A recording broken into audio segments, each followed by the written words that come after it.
Hello, grade 9 students. Today we are here to learn chapter 10 of your grade 9 textbook, that's called direct proportion. I take here the topic direct proportion.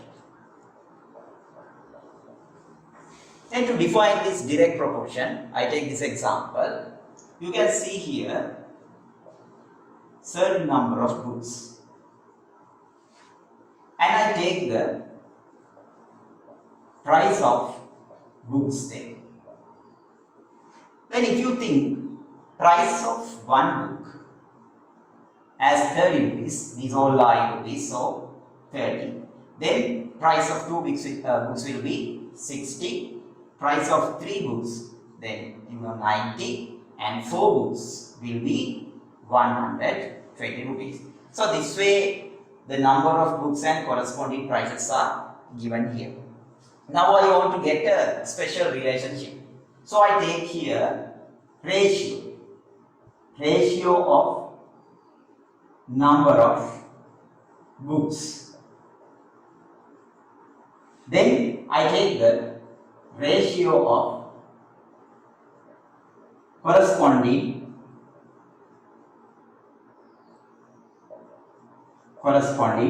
price. So you can see now, according to these two quantities, these two statements, for the ratio of number of books here, I take one book, then second as here 2. Then get this as a ratio, I write it as 1:2. Okay, children, you can see I wrote it as 1:2. Then corresponding price, we want to get the corresponding price, mean the cost of one book 30 rupees. Then I write here 30. Then cost of two books 60 rupees. So I write here 60. That as a ratio 30:60. Then if you consider this 30:60, that is in the simplest form. These two are divisible by 30. That means it is also what, children? 1:2.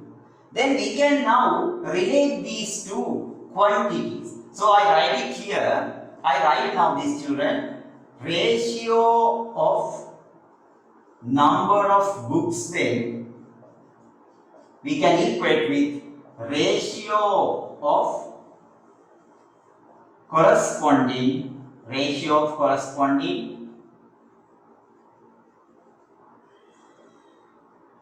price. So here 1:2, then the other side 30:60 mean these are now equal.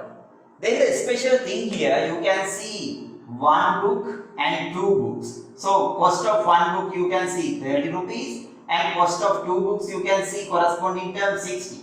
When the number of books increases, the amount also increases. Here 1 becomes 2, so 30 becomes double of that, 60.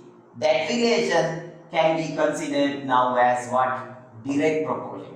In a particular proportion, when one quantity increases, the other quantity also increases. If not, one quantity decreases 2 to 1, then the other quantity also decreases 60:30. Therefore, that relation is called a direct proportion. Understood? That is a direct proportion. That is our lesson today.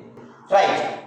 You are given now example in your textbook also for your first exercise. You are given to identify here some relationship, whether they are directly proportional or not. Then your first example, here I take one of those examples. According to this statement, you can get an idea. If the price of 2 apples, we are given 2 apples as 80 rupees, then definitely the price of 4 apples, if not price of 5 apples, 10 apples, what will be that? When the number of apples becomes 4, 2 becomes 4, definitely this price increase. Therefore, when the number of apples increases, the price also increases. We can understand 2 apples 80 means 4 apples will be 160. That's the first relation. Right. Then related to direct proportion, if you have an idea about the direct proportion, so you have to give now you have to understand these examples. Okay. Here you learn direct proportion mean according to this example, first example our Cost of apples and number of apples mean when the number of apples increases, the cost also, if not the price also increases. When the number of apples decreases, the price also decreases. That's the direct proportion relationship. Then another example, then you are given now perimeter of a square. Look at this perimeter of a square. I take the length of a square as 4 centimeters. Then what will be the perimeter of this one? Length of the side of the square is 4 centimeters. Means square can be, the perimeter can be found multiplied length of the side by 4. Then perimeter 60. And if the length of the square is 5 centimeters, what will be the perimeter? Perimeter will be then what? Then 4 times of 5 means 20. According to the direct proportion, you can see now ratio between the length of sides, okay? Length of a side. And the other side I take here, ratio between perimeter. Right? Here you can see ratio of the length of side was what? 4:5. Corresponding perimeters now 16:20. Then 16:20 meaning the simplest form, it is also children 4:5. That means what? These are also equal. Then that statement represent what? Direct proportion. But this example, if you want to get the area, if the length of a side of the square is 4 children, what will be the area of the square? Area means length is multiplied by itself, length into breadth. So 4 into 4 is 16, that is the area. The units can be put here, centimeter square. When it is 5, you can see area of the square will be 25. Now can you find a relationship? Ratio between the length of the side as earlier, 4:5. But now the area you can see 16:25. These are not equal. So this statement does not represent direct proportion. So according to this idea, I think you can do easily your first exercise 10.1. Here you are given some statements and you want to understand which statements represent direct proportion. Then the direct proportion you learn today. In particular proportion, we have to take there 2 different quantities. Here you can see length and perimeter. If ratio between one quantity corresponding to the ratio between corresponding the other quantity, if they are equal, we can get direct proportion. So that is the direct proportion. Then I think you are able to do now 10.1 exercise. Then our new topic. You can see here that is called unitary method. Under direct proportion, unitary method. Let's see now children, what is this unitary method? Actually this method you followed in grade 4, grade 5. For your scholarship examination also you followed this direct proportion question with unitary methods. Look at this example. We are given cost of 3 pence. Cost of 3 pence is 30 rupees. Asked to find what? Find the cost of 5 pence. How can you do this problem? Here also we can see the direct proportion. That means 3 pence becomes 5 pence. Definitely the price increases. Therefore, unitary method means as you are given the price of 3 pence as 30 rupees, the unitary method means you have to get the value of a unit here.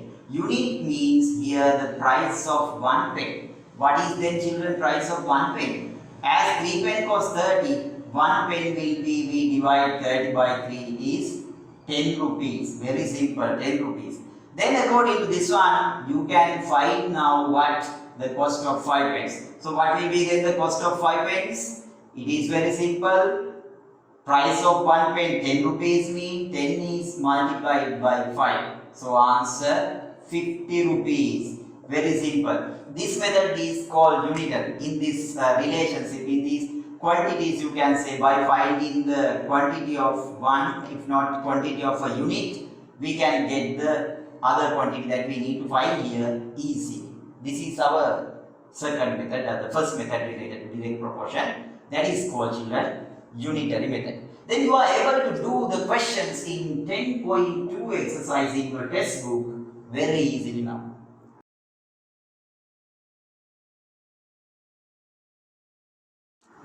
Right. Then I think you are clear the first method of solving the problems related to direct proportion, that was the unitary method. Our second method is a special one. Right. Look at this example. Right. If the cost of 2 pence is 24 rupees, find the cost of such 5 pence. So here I am going to now use our second method called proportion method according to the definition. Here 2 pence cost 24 rupees and we want to find the price of now 5 pence. It is unknown. So I use, as it is an unknown one, I use this algebraic letter x. Then as this is a proportion, directly proportional one, so when the number of pence increases, the price also increases, and when the number of pence decreases, the price also decreases. Therefore, this situation it is under direct proportion. So I write here ratio of number of pence, and the other side I take here is equal then ratio of price. Then ratio of number of pence can be taken 2:5. Other side ratio of what? Here the price, that is 24, first one corresponding to this 2. Therefore, the term corresponding to 5 is x. I wrote it this way.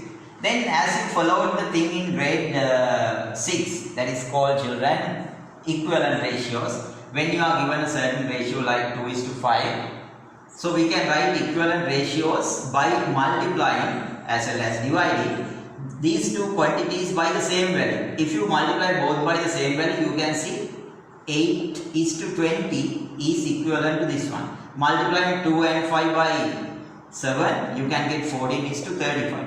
These are the equivalent. Okay. Then 2:5 by 10. 20:50. This way, multiplying both quantities of this ratio, we can obtain ratios equivalent to that. So I follow the same thing to find this x.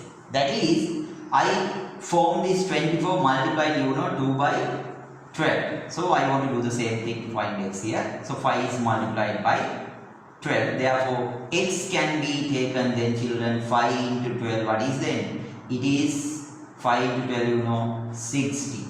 Therefore, price of 5 pence, 60 rupees. So that is our first method. Okay, that is the second method. Then I am going to explain this problem by using definition. So here we can see here two ratios like A is to B and C is to D.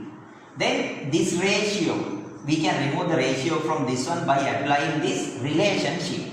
That is, children, in this we can build this relation, that is, the product of the middle terms of this relationship is equal to the product of the end terms. So we can write now, I mentioned this way, product of middle terms, then here product of end terms. Then product of the middle terms mean B into C is equivalent to then A into D. So this is the method of simplifying proportion according to this proportion method. Therefore, our previous problem, 2 pence to 5 pence, and the other side, that was 24 rupees to unknown. So you want to solve this problem using this proportion method. Here also we can apply the same, product of the middle is equal to product of the end. Now 5 into 24 is equal to what? 2 into x. Now we want to find x here. So I divide to remove these two, both sides by 2. 142, 142, and this side 142, and 12, 4, 24. So x is then, children, x is equal to 5 into 12. What is it? 60. So this way we can give now the price of 5 pence as 60 rupees. So this is our second method. In the second method, you learn new concept. When there is a ratio of proportion this way, in that proportion, the relationship here, the product of the middle terms is equal to product of the end terms. Then, according to this situation, now ratios are not here. Therefore, you are able to simplify this as a simple equation. Then, in your textbook related to this second method, you can follow the exercise 10.3. Okay, that is the exercise given according to the second method, this proportion method, right?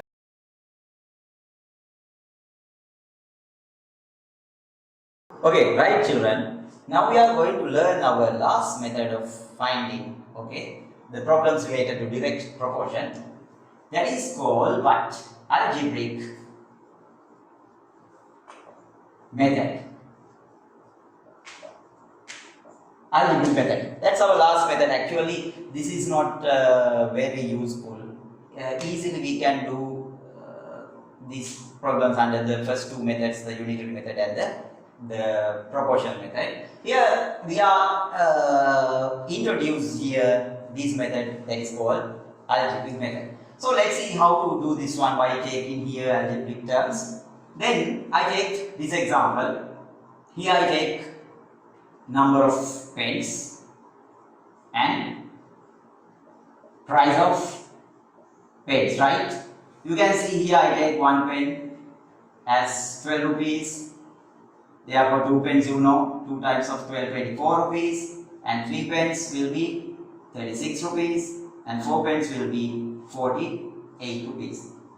So here, according to this one, we can get this relationship. That is here, when you divide,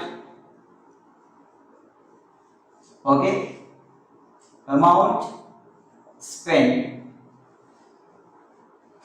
to buy, amount is spent to buy, we can take certain number of pens,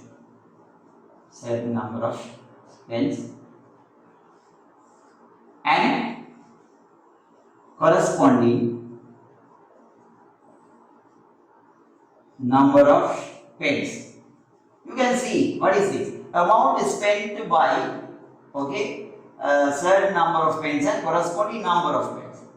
That is what the idea here, children. If you get amount is spent to buy 2 pens, you know 24 rupees, and number of pen boards for that means 2, so it is 12.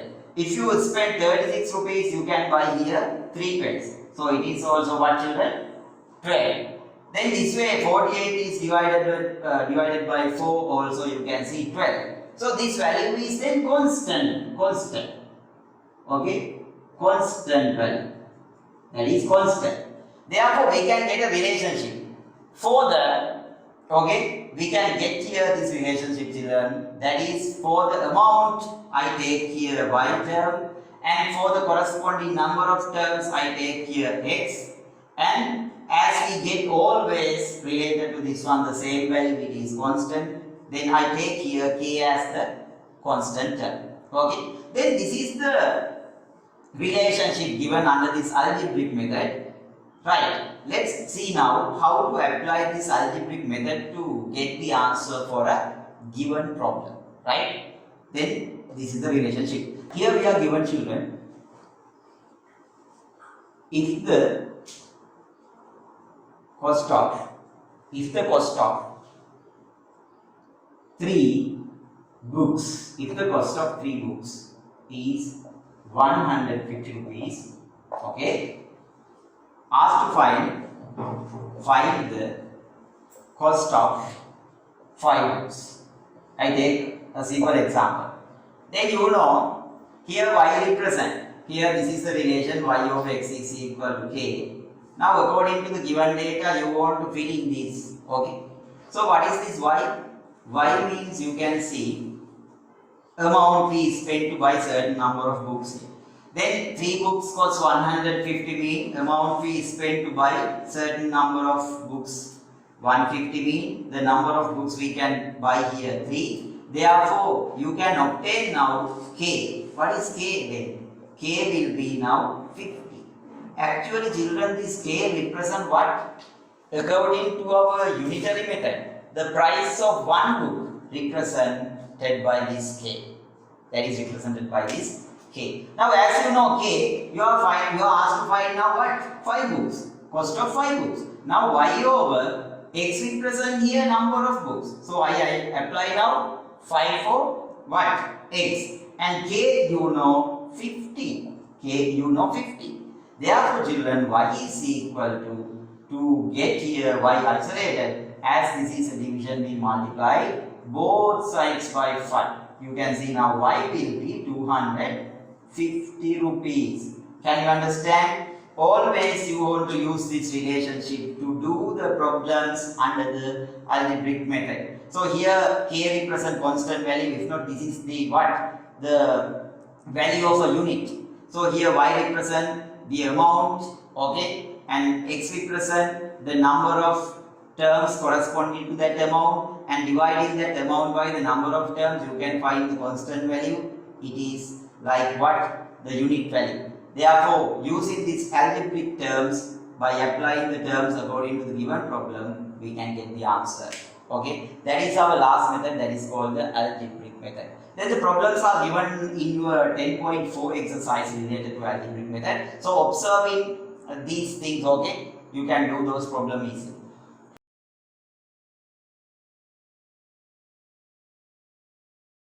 Right, okay children. Then today actually we have already completed our unit. Then there our unit was today direct proportion. Under the direct proportion actually we learn very important things. Actually these things are essential for your upper grades, grade 10 and grade 11. Then direct proportion was, we want to get the relationship here to different quantities. In that different quantities you found, when the one quantity increases, the other quantity also increases. When one quantity decreases, the other also decreases. That relationship is known as the direct proportion. So under the direct proportion, to solve the problems we apply 3 methods. First method was what? The unitary method. Second method was the proportion method. And finally the algebraic method we apply to solve